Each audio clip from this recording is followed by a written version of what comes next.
Sí, perdón. Ya, vamos a hacerlo el miércoles. Ya, el miércoles 12, entonces 7:30, 7:35 a 40 a más tardar. Ya ustedes hasta 7:30 ya lo tienen listo. Y empezamos, ¿ya? Entonces, María René, para el día miércoles. Está bien, doctora, gracias. Ok, voy a leer por favor los grupos. Deben prever para cada lunes, salvo que yo les indique como ahorita que se suspende su exposición para el miércoles, ¿no? El próximo lunes 17, el grupo de Joel Yañique con respiratorio. Espero que estén tomando atención. Si no está él, alguien. El 24, Lenin Vanegas con sistema urinario. El 31 de octubre, Noelia y su grupo con órgano de los sentidos. Y luego nos faltaría el grupo de Pablo el 7 de noviembre. Y terminamos con el grupo de Mariluz el 14 de noviembre. Para estos dos últimos grupos veremos qué van a exponer. Ya, todavía no está definido, por favor, los temas. Es los dos últimos. ¿Está claro? ¿Alguna pregunta de eso? Nada. Bueno, vámonos a avanzar entonces hoy día. Y el día miércoles ya nos vamos con la exposición y con sus prácticas. Vamos a iniciar viendo entonces ya lo que es la última parte del sistema digestivo. Por favor, me avisan en cuanto se esté compartiendo. Sí, está bien, doctora. Ya, mil gracias. Ahora sí, yo creo que ya estamos todos, ¿no? Vamos a ver esto del sistema digestivo, lo que es la tercera parte del sistema digestivo, que nos va a abarcar en esta clase principalmente lo que es el hígado, la vesícula biliar y el páncreas, ¿no? Esos tres vamos a ver y con eso terminamos lo que es digestivo.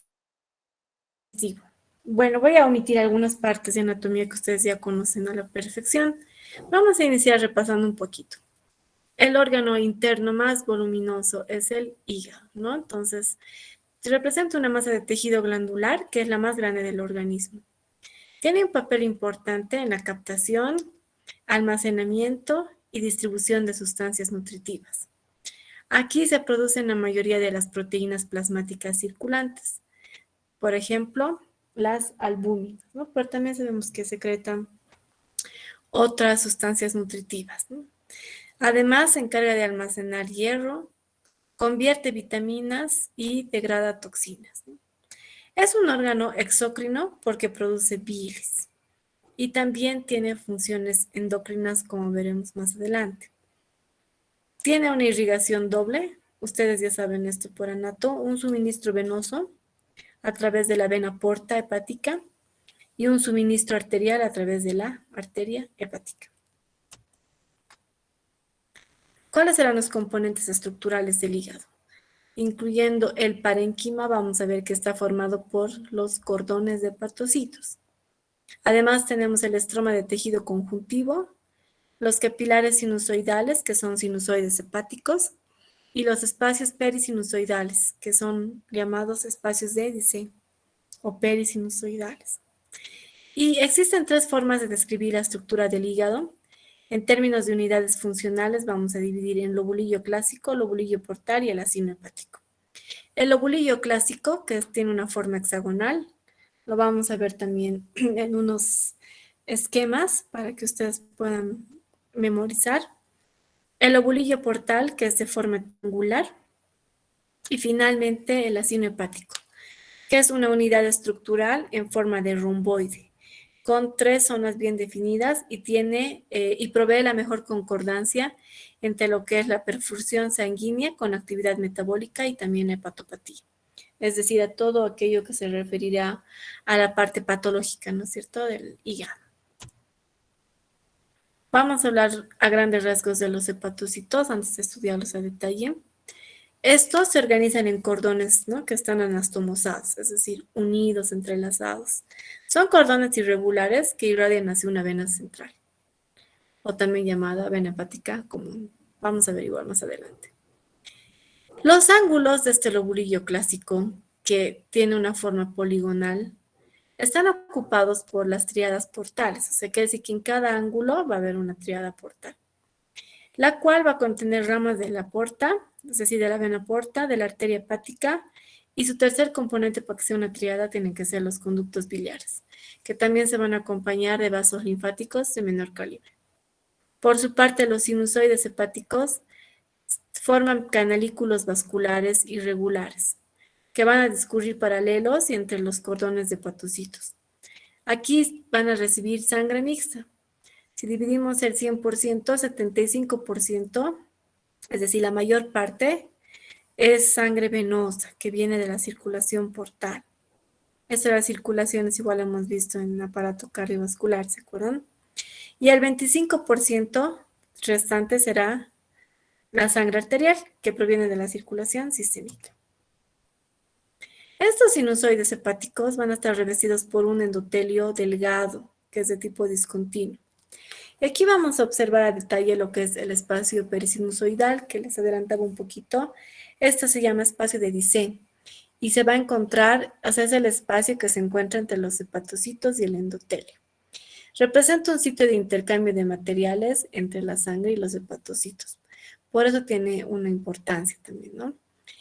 Por su parte, el endotelio sinusoidal, es decir, de cada uno de estos sinusoides, va a ser compuesto por macrófagos sinusoidales estrellados, que reciben el nombre de células de Kupffer, que ustedes ya igual han escuchado hablar de las células de Kupffer, especializados, ¿no? Que se encargan en su momento, estos macrófagos, de reciclar las moléculas de hierro. Se caracterizan por ser recicladores de hierro, pero en un momento en el que identifican eritrocitos viejos, los eliminan también. Y tenemos por otra parte a las células estrelladas, también estrelladas, hepáticas, que reciben el nombre de células de Ito. Entonces estamos viendo dos tipos de células, ¿no? Las células de Kupffer, que son las que eliminan eritrocitos envejecidos y son recicladores de hierro. Y las células de Ito, que van a estar en estos espacios perisinusoidales, y van a ver más adelante que tienen una gotita lipídica que se encarga del almacenamiento de la vitamina A. Entonces aquí en este esquema, bueno, en este diagrama de flujo sanguíneo y biliar en el hígado nos va a mostrar los componentes de un lobulillo clásico, ¿no?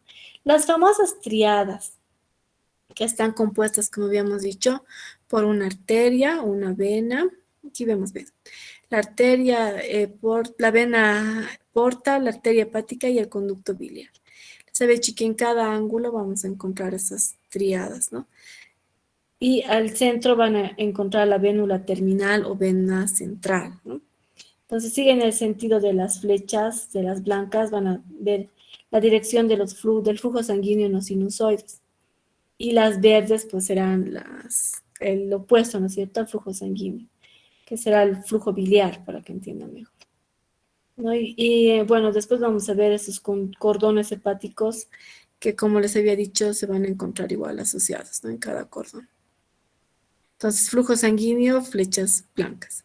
Flujo biliar, flechas verdes. Aquí estamos viendo estas células de Kupffer, ¿no? Que, como les estaba hablando hace rato, pues es importante estas células de Kupffer. Aquí en una microfotografía electrónica vamos a ver dos sinusoides hepáticos, ¿no?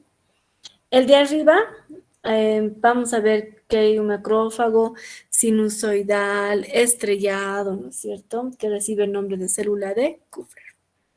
Ya saben, es macrófago sinusoidal estrellado. Y vamos a ver igual que va a estar revestido por un epitelio delgado, como hemos dicho, ¿no?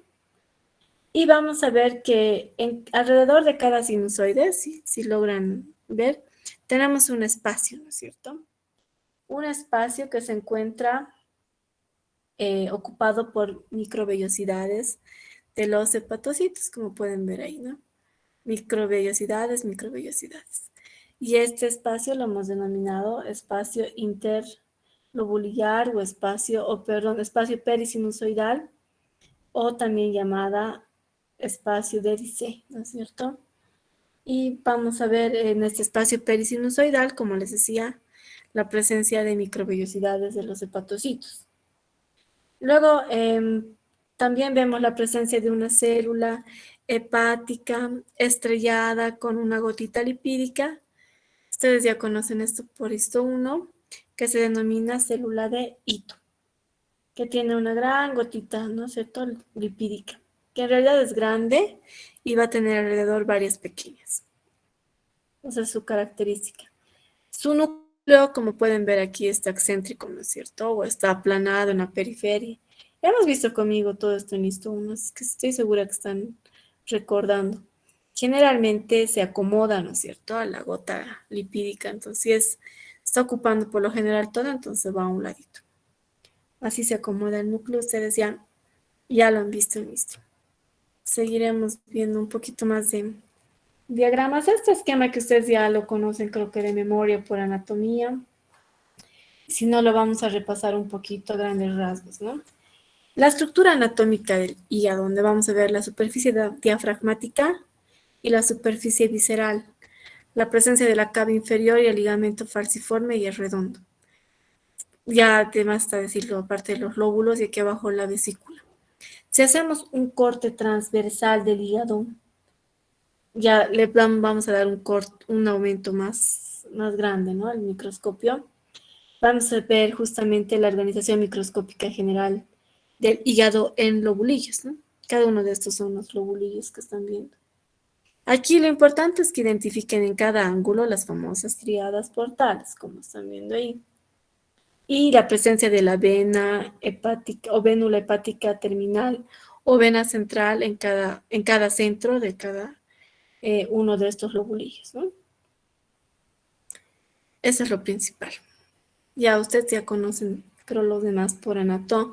Lo que quería que vean bien es esta parte del corte transversal y la estructura microscópica que podemos observar, ¿no?, en este corte transversal. Ya en el siguiente vamos a ver la irrigación sanguínea del hígado para entender bien la tríada portal hepática. Entonces, ya hemos dicho que cada tríada está compuesta por ramas de la arteria hepática, de la vena porta y también del conducto biliar. Entonces, la sangre que va de las ramas terminales de la arteria hepática y la vena porta ingresan en estos sinusoides hepáticos. Aquí vemos la mezcla de sangre venosa con la arterial, ¿no es cierto?, que en un momento se mezcla y es conducida por los sinusoides hasta la vénula hepática, que es esta, ¿no es cierto?, hasta la vénula hepática terminal o también llamada vena central, que es la de mayor calibre también ahí, ¿no? Desde aquí la sangre va a ir hacia las venas sublobulillares, que están aquí abajo para que sigan el sentido de las flechas. De aquí llega hasta las venas sublobulillares, que son tributarias de la hepática, ¿no? Ustedes por anato igual ya saben. Entonces veamos esta red, ¿no es cierto?, de capilares y pequeños vasos que van a rodear, se van a encontrar en cada ángulo de cada lobulillo, ¿no? Y también vamos a ver un espacio, ¿no? Un espacio periportal que se denomina espacio de Moll, que igual estamos viendo en cada uno de estos ángulos. Entonces el espacio periportal también se llama espacio de Moll. Y bueno, aquí también vamos a ver un poquito de tejido conjuntivo. Eso es principalmente en cuanto a la irrigación. Este otro diagrama ya nos muestra un lobulillo hepático clásico, ¿no es cierto?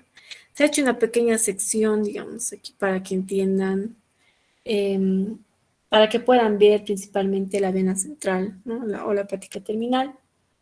Aquí vamos a ver que se representa, como dice la literatura, en forma de prisma con 6 caras, ¿no? 6 caras y sus respectivas tríadas portales. Repito, se ha hecho una sección para que puedan ver. ¿Y de qué está compuesta la tríada? Volvemos así, ¿no? Arteria hepática, vena porta y el conducto biliar. Por eso se llama tríada. Y cada una de estas pues envía su rama de distribución a lo largo de cada cara del lobulillo, ¿no es cierto? Y estas ramas desembocan ya en los sinusoides hepáticos. Entonces así es como vemos esta estructura clásica. Pero ya si nos vamos a las microfotografías en un hígado de cerdo a la izquierda y en un hígado humano a la derecha, vamos a ver justamente unos cortes transversales que se hace con una técnica especial para que se pueda ver así este tabique alrededor, ¿no es cierto?, en azul, Ese es el método de Mallory-Hassan, ¿no? Que justamente sirve para delimitar así. Pero si comparan esta y esta, aquí hemos hecho una línea punteada imaginaria, ¿no? En cambio aquí, con la técnica de Mallory-Hassan, se puede identificar así el tejido conjuntivo en azul. Se estarán preguntando, ¿qué es esto, no es cierto? Ese, como les decía, lo que está tenido con azul es el tejido conjuntivo que rodea a cada lobulillo, para que puedan delimitar, ¿no es cierto? En un preparado que se ha hecho en un hígado de cerdo. A la derecha estamos viendo lo mismo, pero ya en un hígado humano teñido con hematoxilina y eosina que ustedes ya conocen. Entonces, hay una diferencia con el hígado porcino, ¿no es cierto? Porque aquí, por ejemplo, los lóbulos del humano no tienen un tabique tan marcado como aquí, ¿no? En realidad, como les decía, se ha hecho una línea imaginaria, ¿no es cierto?, para marcar los límites, ¿no? Pero ¿de qué hemos partido para hacer esto, no es cierto? De estos puntitos blancos que son los conductos portales. Entonces, siguiendo, digamos, un conducto portal a otro, entonces esa línea punteada nos da un límite aproximado, ¿no? Pero a diferencia de este otro, así se marca, así bien diferenciado, ¿no es cierto? No hay ningún problema entre uno y otro para delimitar, en cambio, con el hígado humano, entonces sí nos trancamos un poquito. Para eso también las láminas histológicas están, muchas veces utilizamos como en las anteriores clases, había, ¿no es cierto?, tinciones en órganos de simio, ¿no? Ahora estamos viendo que nos ayuda la parte de los cerditos. Ya vamos a ver ahora la comparación de tres modelos hepáticos en cuanto a organización y función. Bueno, en el primer corte estamos viendo, o sea, los contornos del lobulillo hepático clásico, ¿no es cierto? El lobulillo portal y un acino hepático. En rojo estamos viendo el clásico, el portal y el acino hepático. Entonces, por ejemplo, el del lobulillo clásico que está en rojo, habíamos dicho que tiene una forma hexagonal, tiene su vena hepática terminal o vena central en el centro, ¿no es cierto? Y sus famosas triadas en cada uno de los ángulos periféricos. El lóbulo que está en verde, les había dicho que tiene una forma triangular. Este es el famoso lobulillo portal, que igual va a tener en el centro a su vena central, o también llamada hepática terminal, y también va a tener sus venas en sus ángulos, ¿no es cierto? Y finalmente estamos viendo el acino hepático, aquí abajo, con esa forma romboidal que les había dicho, ¿no? Aquí ya, para identificar bien este esquema han utilizado un multicolor, ¿no? Para que vean los vasos de distribución a su alrededor y las venas centrales que se encuentran en cada polo. Aquí hay un polo y aquí otro polo, ¿no? Aquí ya vemos ya una interpretación funcional de la organización hepática, ¿no? En el esquema B. Entonces vamos a ver las secciones adyacentes de los campos hexagonales, digamos, de los vecinos, ¿no es cierto? Entre un vecino y otro, ¿qué es lo que vamos a encontrar? Vamos a encontrar las venas centrales, ¿no? En cada uno de estos. Después vamos a ver la presencia de las triadas características en cada ángulo, ¿no? Si es el eje mayor, ese será el eje menor. La presencia de la arteria, la vena y el conducto que hacen las triadas. Y las diferentes zonas que tienen, ¿no es cierto? Las tres zonas bien diferenciadas que hemos hablado. Y también es importante ver aquí las venas centrales, ¿no? Eso principalmente. O sea, repito, este es un corte transversal, más o menos a este nivel, ¿no? Para que entiendan bien. Vámonos a los hepatocitos, que son las células que conforman el 80% de las células hepáticas. Son células poligonales grandes, tienen núcleos esferoideos, con frecuencia binucleados, ¿no? Generalmente tienen dos núcleos. Tienen un citoplasma acidófilo que contiene retículo endoplasmático liso, retículo endoplasmático rugoso, mitocondrias en cantidades abundantes, peroxisomas y múltiples complejos de Golgi que son pequeños.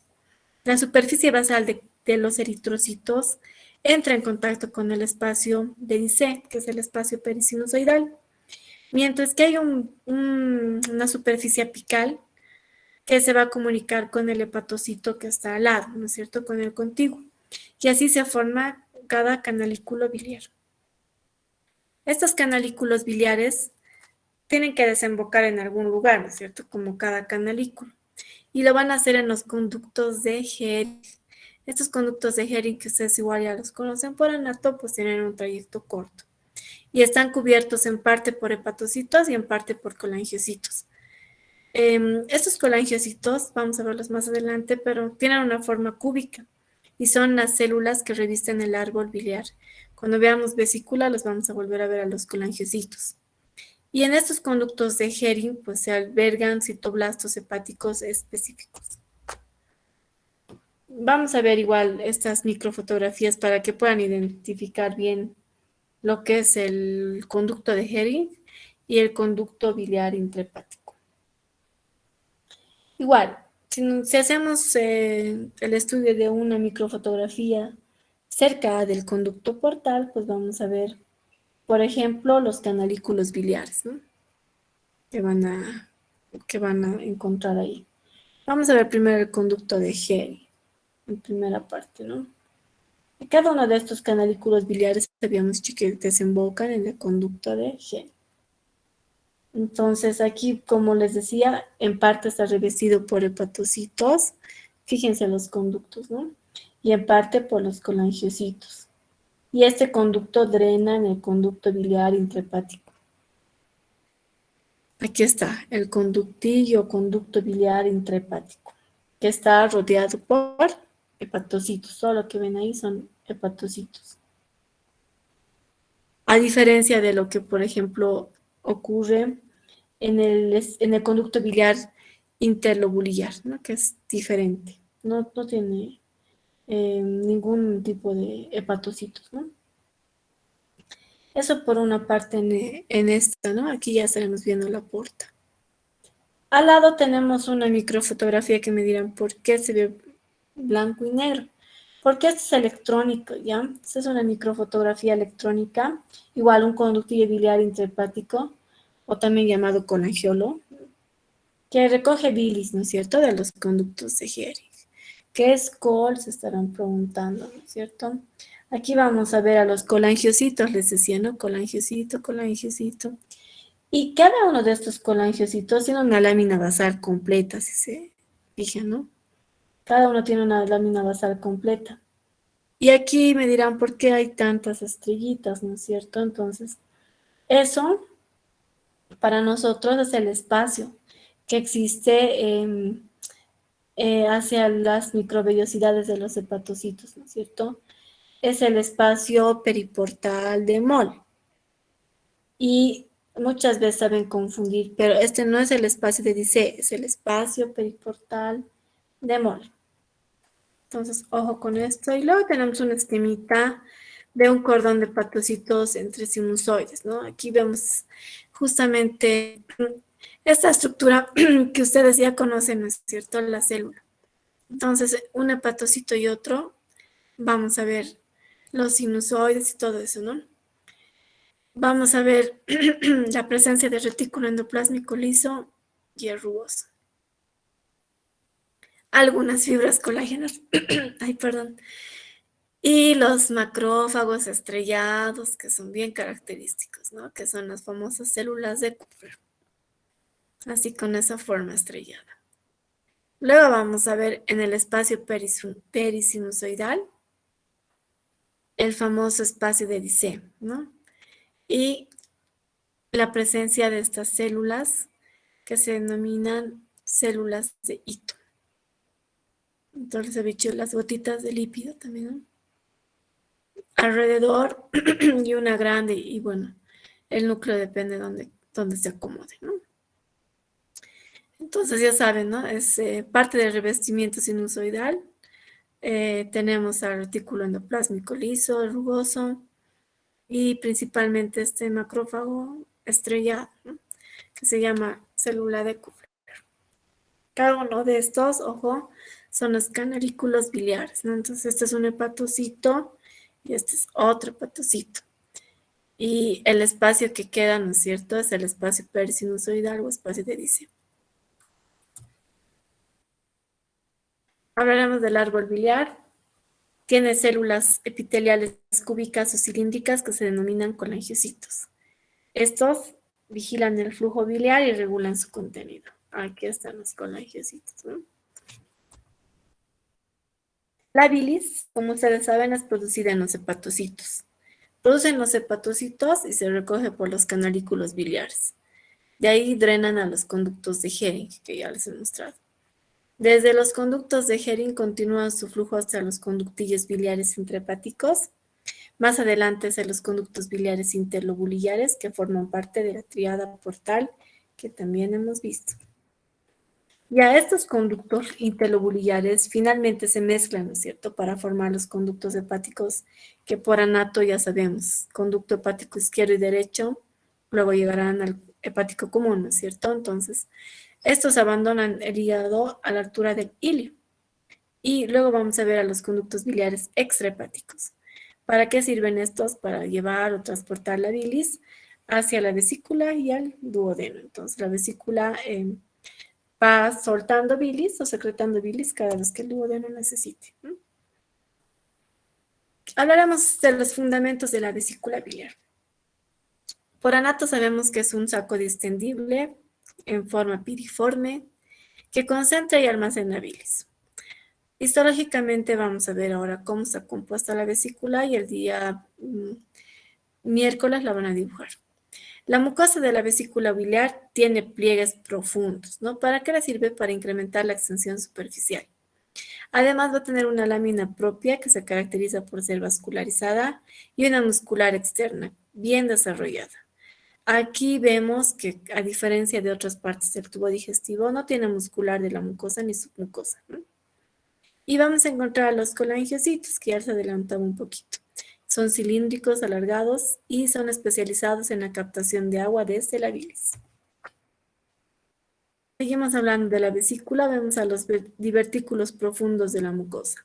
Hay una presencia de invaginaciones como tal. La presencia de estas invaginaciones recibe el nombre, que también son divertículos, recibe el nombre de senos de Rokitansky o Aschov, ¿no? Que con frecuencia se extienden a través de toda la musculatura externa, como vamos a ver, el día miércoles en especial. Entonces, la contracción de la muscular externa de la vesícula reduce el volumen de la vesícula, ¿no es cierto? Para eso le sirve la capa muscular externa. Y ejerce una fuerza que hace que se expulse la bilis a través del conducto cístico y el colédoco, y así llega hasta el duodeno. Entonces, gracias a la muscular externa, existe esa fuerza de expulsión, ¿no? Para que la bilis pase del cístico, el colédoco hasta el duodeno. Más o menos les estaba hablando de esto en una microfotografía de la pared de la vesícula. Vamos a ver que tiene un revestimiento de células epiteliales cilíndricas simples, tiene su lámina propia, ¿no es cierto?, que está compuesto por tejido conjuntivo laxo. Estamos aquí arriba todavía. Vamos a ver la presencia de unos pliegues profundos, como les decía. Debajo de esta va a haber la muscular externa, que es la capa más ancha, digamos, ¿no? La más grande. Y, ojo, no hay muscular de la mucosa ni submucosa. Estamos en la muscular externa, que como les había dicho, esta es la encargada de dar esa fuerza de expulsión de la bilis. Y luego por fuera vamos a ver a la adventicia, que como están viendo aquí contiene tejido adiposo y vasos sanguíneos. Entonces hay una porción de todo el recorrido de la vesícula que no está pegada al hígado, ¿no? Entonces en vez de serosa, tiene, o mejor dicho, tiene una serosa en lugar de adventicia, ¿no? Entonces aquí estamos viendo, digamos, la parte de la adventicia. Pero hay un lugar que no está pegada la vesícula al hígado, ¿no? Y en vez de presentar adventicia, tiene serosa. Pero ojo, ¿no? Las bien diferenciado, mucosa, muscular externa y adventicia. Ojo, repito, porque algunos se inventan. No hay muscular de la mucosa ni submucosa. También he considerado importante ponerles de qué está compuesta la bilis. Agua en primer lugar, fosfolípidos como la lecitina y principalmente el colesterol. Sales biliares o ácidos biliares es lo mismo, que se dividen en dos, primarias y secundarias. Se llama primaria porque se secreta por el hígado. En cambio, las secundarias son convertidas por la microbiota bacteriana en el intestino. Las primarias, los más conocidos son el ácido cólico y el ácido quenotexoxicólico, ¿no? Ese es el más conocido. Y las secundarias, pues ya tenemos el ácido desoxicólico y el ácido litocólico. Esos son los más representativos. De las primarias, creo que el que nos da más dolor de cabeza para pronunciar es el quenodesoxicólico. Quenodesoxicólico. Y los pigmentos biliares, el principal es la bilirrubina, ¿no? De los electrolitos, todos se reabsorben con la absorción del calcio y son sodio, potasio, calcio, magnesio, cloro y bicarbonato. Ya saben que la mantienen a la bilis como un líquido isotónico, ¿no? Se reabsorben casi por completo en el intestino con la excepción del calcio. Hablaremos de los fundamentos del páncreas. Yo creo que el siguiente esquema sí o sí es clave para entender un poquito lo del páncreas, ¿no? En realidad este diagrama nos muestra la relación de los conductos del hígado, el páncreas y la vesícula biliar, que por anato ya lo conocemos. Es decir, que la vesícula es un saco ciego, ¿no? Unido a un solo conducto que es el cístico, que tenemos al cístico, ¿no es cierto?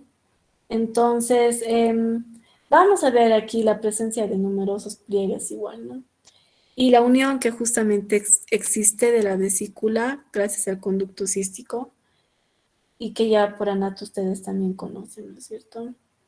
Em, Habíamos dicho que el cístico se une con el hepático común, ¿no es cierto? Que lo estamos viendo aquí.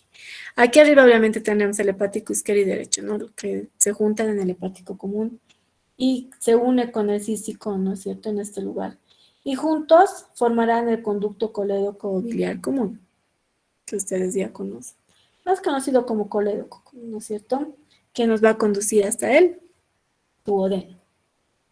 Y en su desembocadura en el duodeno, pues vamos a ver que se une con el conducto pancreático principal, o también llamado conducto de Wirsum, por una parte, para que formen una ampolla hepatopancreática o también llamada ampolla de Vater, que la estamos viendo ahí. Y juntos ingresarán en la segunda porción del duodeno que por anato también conoce. En la región distal de estos conductos, pues vamos a encontrar los famosos esfínteres. Por ejemplo, el esfínter de Boyen, que no lo estamos viendo aquí, el esfínter de Boyen. Pero sí lo que podemos ver es el conducto pancreático principal y la ampolla hepatopancreática, o también llamada ampolla de Oddi, que tampoco está en el esquema, pero igual ustedes ya lo saben por anato. ¿Para qué sirve este esfínter de Oddi, si se acuerdan? O también llamado ampolla hepatopancreática de Oddi, ¿no? Este es pues como el regulador de lo que es el flujo de la bilis y la secreción pancreática para llegar al duodeno. Entonces, por ejemplo, si se contrae el esfínter de Boyen, pues no puede pasar la bilis al duodeno. Entonces, ¿qué pasa? Retrocede, ¿no es cierto? Y va a ir nuevamente a la vesícula. Y aquí se concentra y almacena. Igual, ya conocemos estas, las dos, ¿no? En las que desembocan, ¿no es cierto? La papila duodenal menor y la papila duodenal mayor. El conducto pancreático accesorio, también llamado conducto de Santorini. Deben repasar un poquito de anato, ¿no? Esto de, por ejemplo, el esfínter de Oddi, el conducto pancreático de Wirsum, la ampolla de Vater, ¿no es cierto? Son cosas elementales, ¿no? Eh, Espero de verdad que hayan repasado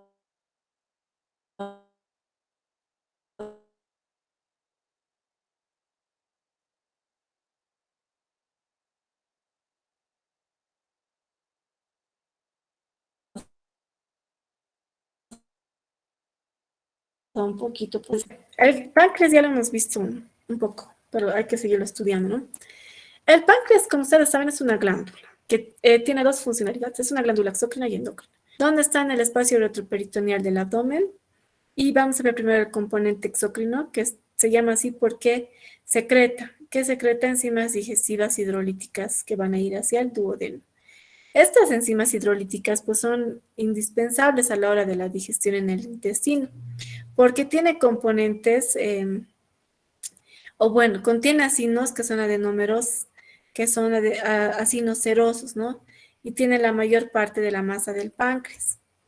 ¿Qué pasa en estos acinos pancreáticos? Pues son únicos porque sus conductos de Bol, que ahí les muestro un poquito, pues son intercalados. Comienzan dentro de un adenómero mismo y por consiguiente las células del conducto que están dentro del acino se van a conocer como centroacinares. Entonces, una característica principal del páncreas es la presencia de estas células que se encuentran dentro de los acinos y se llaman centroacinares.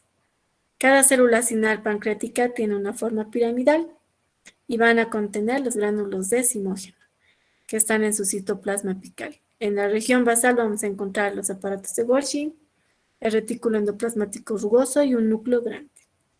Los conductos de Bol se caracterizan por secretar grandes cantidades de sodio y bicarbonato.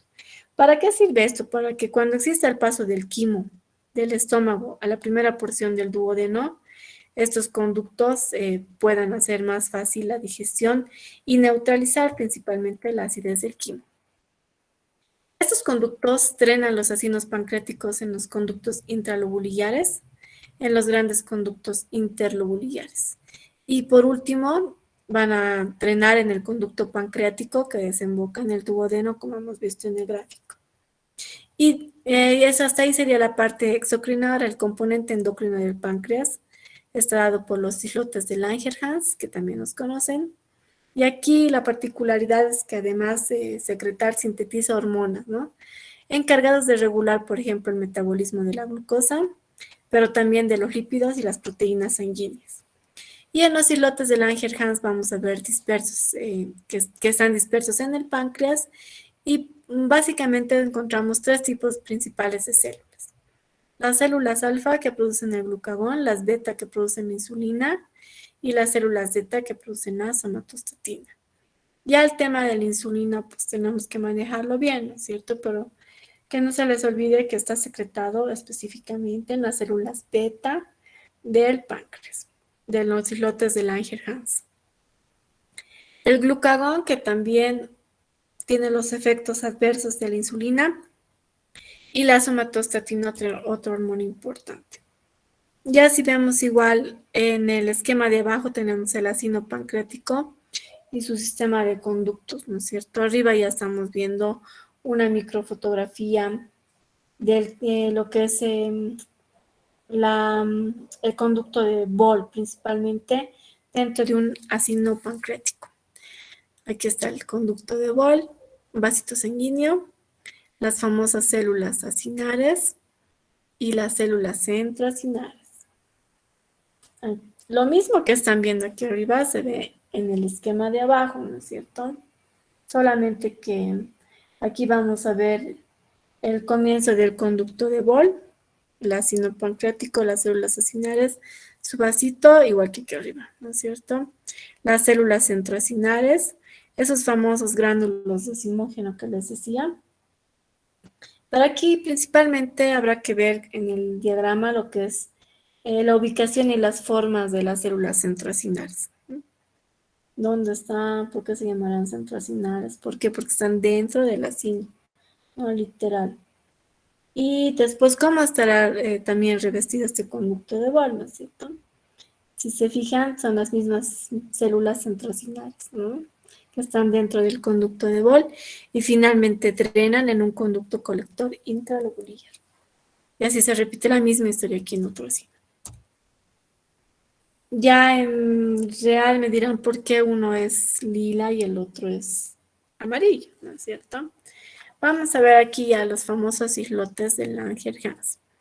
El primero es un preparado de rutina con hematoxilina y eosina, pero nos da dificultad a la hora de identificar las células especializadas, ¿no es cierto? O qué tipos celulares hay en este islote de Langerhans. Para estos casos podemos utilizar, bueno, primero suponemos en esta fotomicrografía donde están las flechitas que se tratan de las células alfa. Nos hace suponer, ¿no?, que puede ser la flecha por lo que está en la periferia y las células alfa. Eso que tiene un aumento de 360. ¿Por qué, doctora, el de al lado es amarillo? Jamás en mi vida he visto así. Para empezar, este es el páncreas de una rata. Ya, entonces de la rata se ve un poco más fácil para nosotros. Lo que se utiliza en este caso es una impregnación argéntica, ¿no? Es una técnica de Grimelius, así se llama. Entonces, aquí también vemos las células hepáticas, bueno, las células alfa de los islotes de Langerhans, pero ya nos facilita la vida, ¿no es cierto?, en el páncreas de la rata porque estamos bien en la periferia y esta característica ya de las células A o alfa que están alrededor no se puede observar con claridad en la microfotografía de al lado, ¿no es cierto? Entonces, no será lo mismo en un humano que en una rata.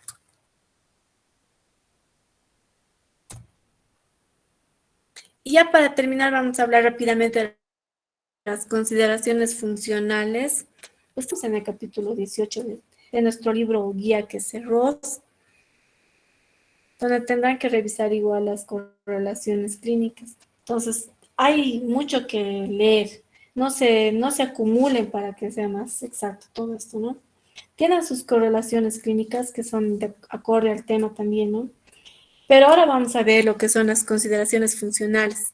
Vamos a hablar así a grandes rasgos de lo que es la síntesis insulina, que lo toma como un ejemplo de procesamiento posttraduccional, ¿no?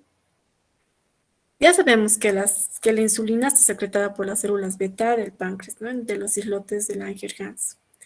Es una pequeña proteína que se forma por dos cadenas polipeptídicas unidas por estas famosas SSS, son los puentes disulfuro. Este procesamiento o esta biosíntesis será un claro ejemplo de lo que llama ROS, el procesamiento posttraduccional, para que luego tenga una estructura activa final, ¿no?, que es una proteína.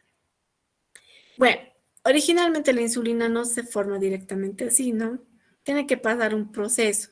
Se sintetiza como una cadena polipeptídica simple que están viendo aquí, ¿no?, que contiene 110 aminoácidos, también sus puentes disulfúricos o disulfuro, y se llama preproinsulina, así se llama. Y esta preproinsulina pues va a tener un péptido de señal en cada uno de sus extremos, ¿no? Lo que están viendo ahí en azul. Y luego esto tiene que reducirse a un polipéptido con un menor peso molecular, ¿cierto?, y que tiene una sola cadena polipeptídica. Y se parece a una letra G, si se fijan, ¿no? Se parece a una letra G. Igual tiene sus puentes disulfuro, ¿no?, que conectan justamente esta G, ¿no?, para que me entiendan. Y luego ya no se llama preproinsulina, ahora es proinsulina. Y así se guarda en el aparato de Golgi. Y entonces así se mantiene con estos puentes disulfuro y ya tendrá 30 aminoácidos. Y luego vamos a ver la presencia del péptido de conexión, que es el péptido C. Esta cadenita verde, digamos, es el péptido C. Y aquí, aquí se almacena antes de que sea vertido o secretado a la sangre, torrente sanguíneo, ¿no? Entonces aquí vamos a ver cómo al final este péptido C es eliminado por los riñones, ¿no? Cuando hay tiene que haber una secreción para que también haya una eliminación correcta. Y finalmente, ya de ser proinsulina, se forma lo que es la insulina, ¿no?, que ya es el producto final, para que me entiendan, ¿no? Ha cambiado incluso la estructura, ¿no es cierto?, de lo que tenía forma de G. Entonces ya en forma de insulinas, como nosotros cuantificamos y ustedes cuantificarán, obviamente, cuando ya sean colegas, para ver cuánto de insulina encontramos en sangre periférica, ¿no? Y aquí vemos ya las cantidades, ¿no es cierto?, de la insulina. Una vez de que determinemos esta funcionalidad, por así decir, no hablaremos, por ejemplo, de diabetes, de la diabetes mellitus. Pero a partir de todo esto podremos identificar este total de diabetes mellitus tipo 1 o 2, no insulino dependiente o insulino dependiente. Para que también demos un tratamiento adecuado, podremos diagnosticar y evaluar por el tumor que se forma en las células beta. ¿Para qué da tanta vuelta? Para que puedan identificar o relacionar con el insulinoma, que se forman estas células beta de los islotes de Langerhans y constituye un tumor, ¿no? Y con este péptido C, que esta cadenita verde, también podemos, cómo va, por ejemplo, un trasplante, ¿no?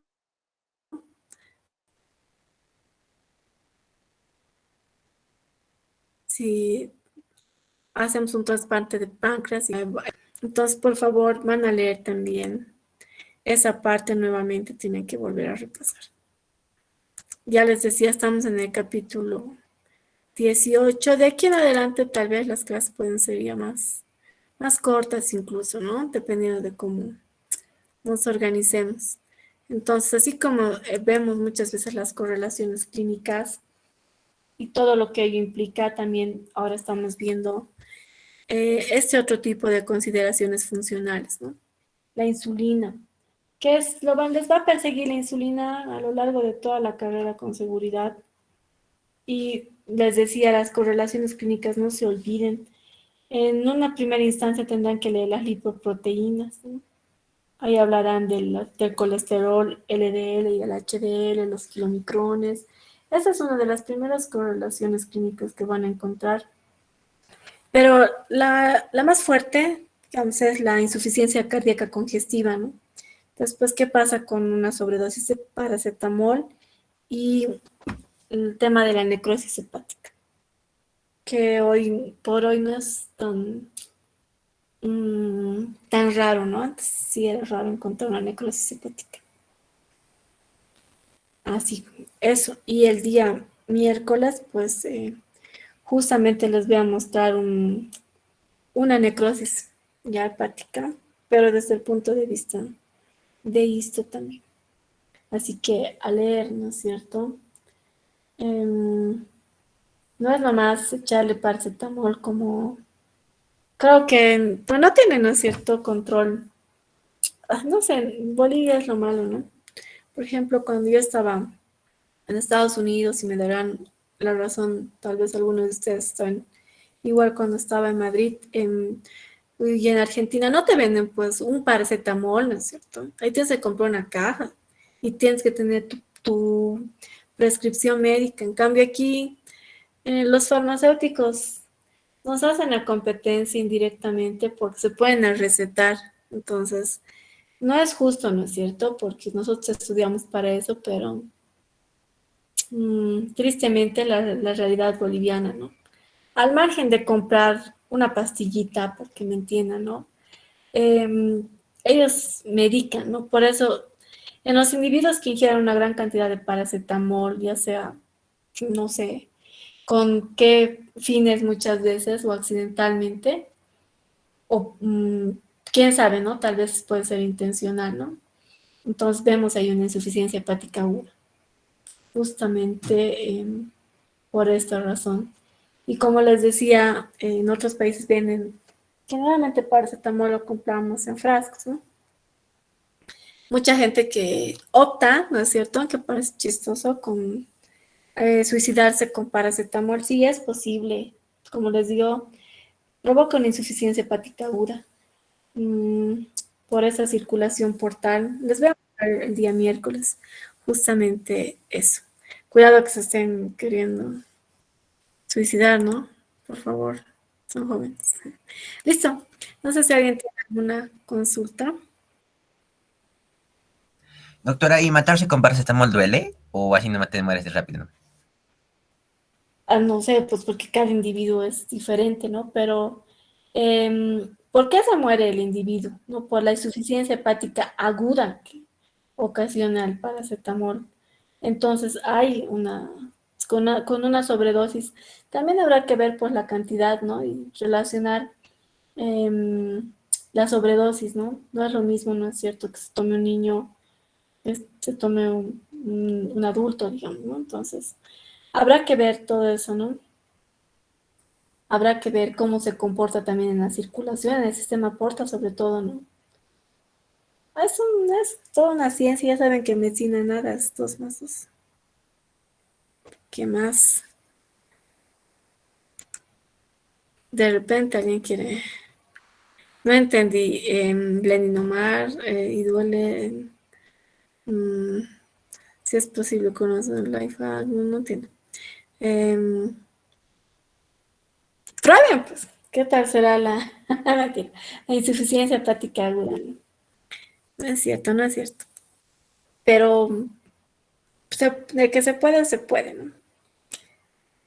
Pero al margen de esto, vayan a repasar, ¿no? No vamos a entrar en controversia con lo que es la sobredosis de paracetamol, que no es nuestro objeto de tema, simplemente una, una correlación clínica más que tienen que hacer ustedes con este tema, ¿no? Pero repito, no es el tema principal. En lo que tienen que centrarse ustedes son en los lobulillos, en los acinos pancreáticos, en por qué la vesícula solo tiene esas 3 capas, en qué lugar no tiene adventicia y se convierte en serosa, por qué es mucosa muscular externa y adventicia, dónde será la submucosa, por qué no tiene, todo eso tienen que. En la triada, muy bien, Camila, ¿ve? Con que una estudiante haya captado eso, yo soy feliz. Gracias, Camila. Bueno, Noelia y Coser, y con eso terminamos la clase. Nos hemos extendido más de lo que solemos extendernos, pero es un capítulo interesante, como les digo. Y ya con esto cerramos el digestivo. Noelia, Doctora, muy buenas noches. Una hola Noelia. consulta.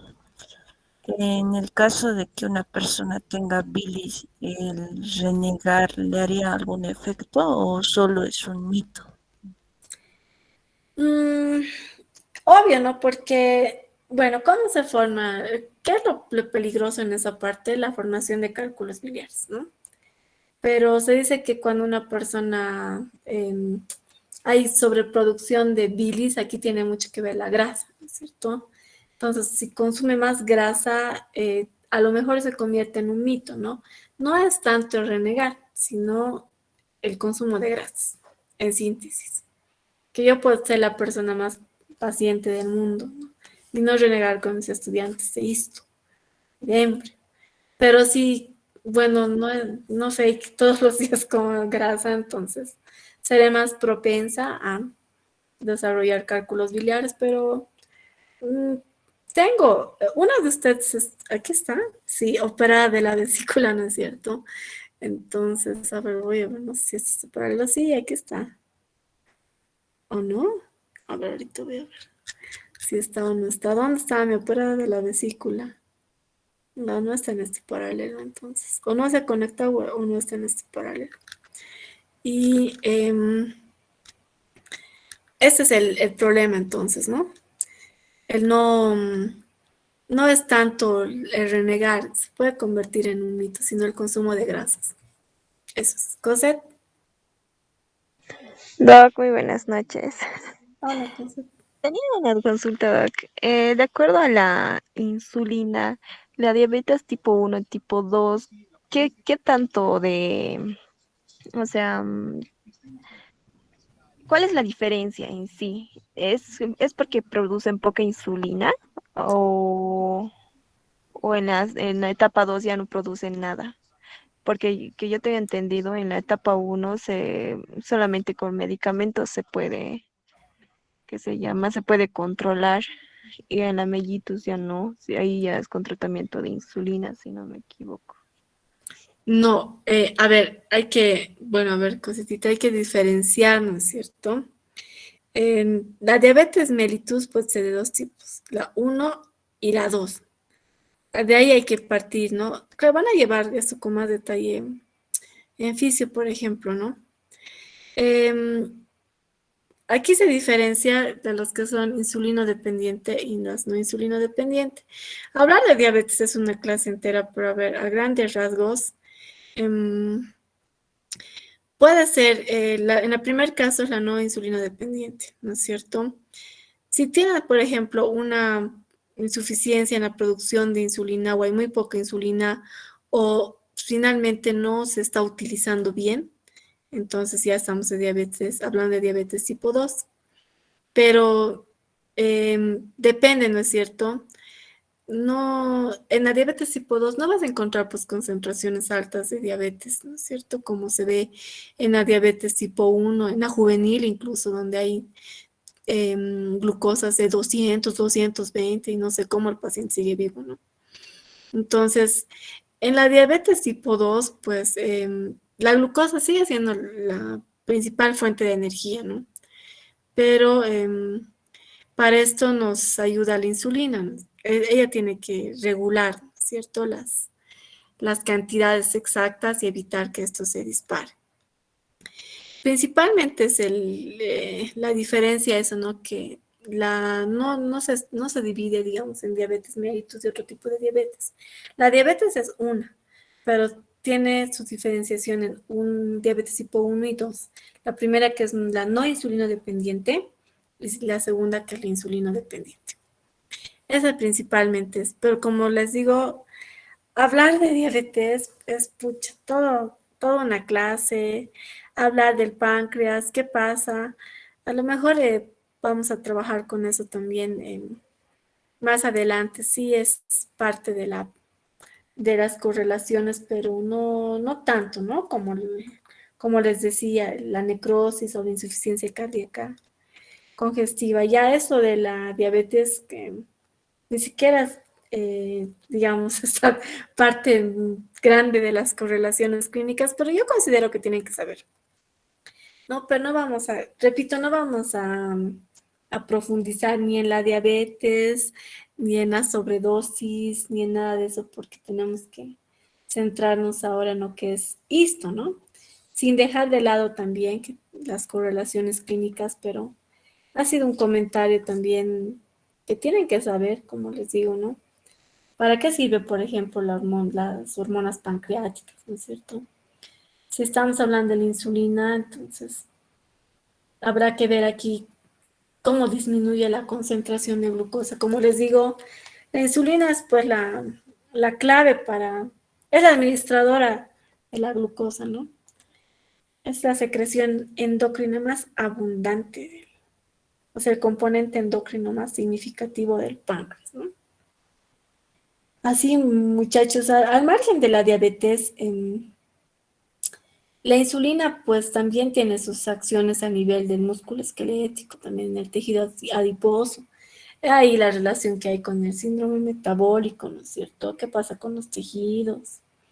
Mucho es harto, ¿no? El almacenamiento de la glucosa, la captación, cómo interfiere en la glucogénesis, la gluconeogénesis, la glucólisis. Ya lo van a ver en el tema cuando hablamos de la glucólisis, por ejemplo, a nivel celular. ¿Para qué sirve la piruvato deshidrogenasa? Es ciencia, pero ya no se apuren, con calma lo van a ver. Espero que ya les den un poquito de esto. No, con seguridad que sí, en fisio van a ver. Pero en fisio 2, no sé cómo harán. Depende la temática que tenga cada universidad, ¿no? Así, muchachos. Bueno, ¿alguien más tiene alguna consulta, Lenín? Sí, doctora, una consulta. ¿Qué pasa si a una persona le diagnostican hígado graso? ¿Qué puede pasarle a la persona? ¿Cuáles son los síntomas principalmente, doctora? El hígado graso igual tiene sus grados, ¿no? Principalmente se ven los alcohólicos y no es tan dramático, digamos, como la cirrosis, ¿no? Pero a la larga sí termina en cirrosis hepática. Entonces ya también ustedes saben que el hígado es el órgano más complicado por tantas funciones que cumple, ¿no? Entonces va como estancándose, ¿no? El funcionamiento del hígado, que es tan importante al margen de la insulina y de todas las hormonas productoras. No solamente es eso, no se olviden del glucagón, de la somatostatina, qué pasa con los kilomicrones, todos. Si una parte del hígado se daña, por ejemplo, con el hígado graso, entonces más adelante, si no hay un buen manejo, podría complicarse en una cirrosis hepática. Y eso obviamente es ya con pronóstico reservado, ¿no? Pero principalmente en los alcohólicos. Así es, Lenin. Pero para entender todas esas cosas, ¿qué tienen que hacer ustedes ahora en este nivel, en este semestre?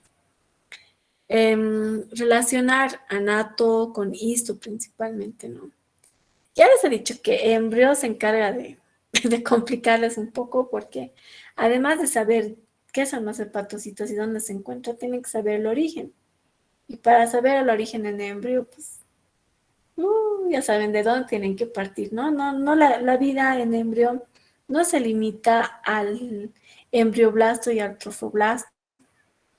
Cuando ya en la segunda semana ya se nos complica la vida, ¿no? Ay, no. El trofoblasto se divide en sincito y trofoblasto. Y el embrioblasto en epiblasto y hipoblasto. Entonces, son cosas que van a ir ustedes igual relacionando poco a poco, pero como les digo, si yo no sé qué función cumple el hepatocito, para qué sirven los cordones, qué es el espacio de Dice, el espacio de Mol, cómo son las triadas, por qué los lobulillos son así, para qué sirve la vena central, entonces no voy a poder entender menos el sistema porta, ¿no es cierto? Entonces, a estudiar, a leer, ya esto en serio del cístico, de la ampolla de Vater, del conducto de Wilson y todas esas cosas, ya no voy a profundizar más porque se supone que ustedes conocen todo eso como la palma de su mano. Entonces, si yo no sé para qué sirve el esfínter de Oddi, entonces, para qué se encarga, qué está controlando? Entonces, estoy perdido, ¿no es cierto? O estoy peor, digamos, si ni siquiera sé qué es cístico y para qué sirve el hepático común. Entonces, por favor, yo les pido que repasen anato principalmente y vayan relacionando todo esto con esto. Se supone que ahorita están llevando lo mismo. Entonces, si no es así, hablen ahora. Yo espero que estén llevando lo mismo realmente, porque en Embryo sí ya, la siguiente clase ya es, no sé si esto o la siguiente, estamos adelantados en Embryo.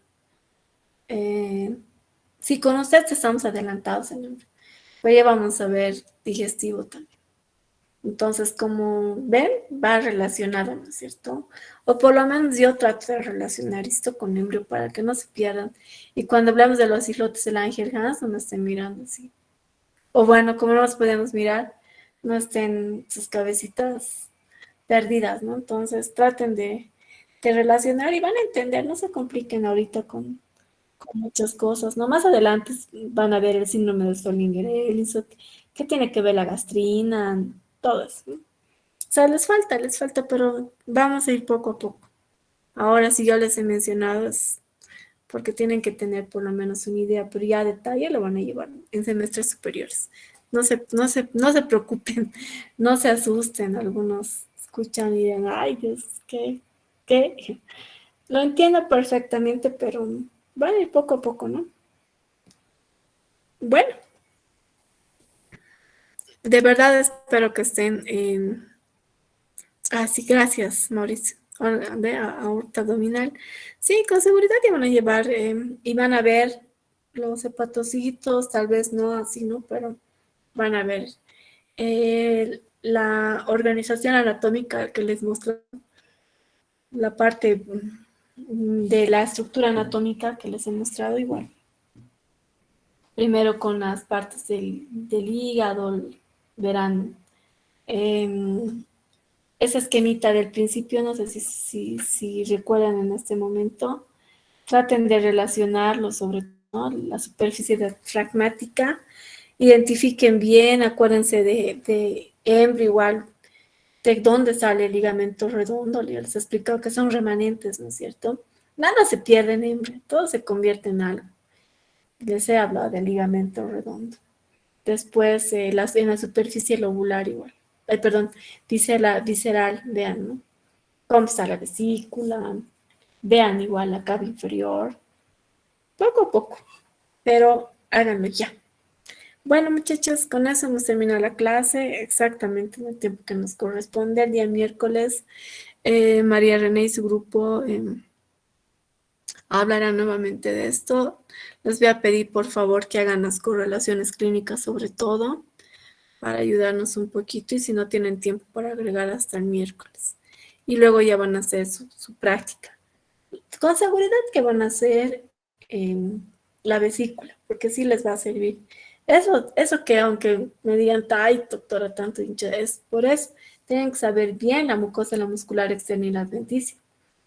Y no confundirse, ¿no? Como ya algunos confunden y ya han pasado esta materia. Entonces no debe existir eso, por lo menos no en mis alumnos, ¿ya? Bueno, que descansen, nos vemos el día miércoles. Buenas noches a todos. Buenas noches, Buenas doctora. noches. Doctora, buenas noches. Hola, doctora, que tenga buena noche. Chao, compañero, que tenga buenas noches.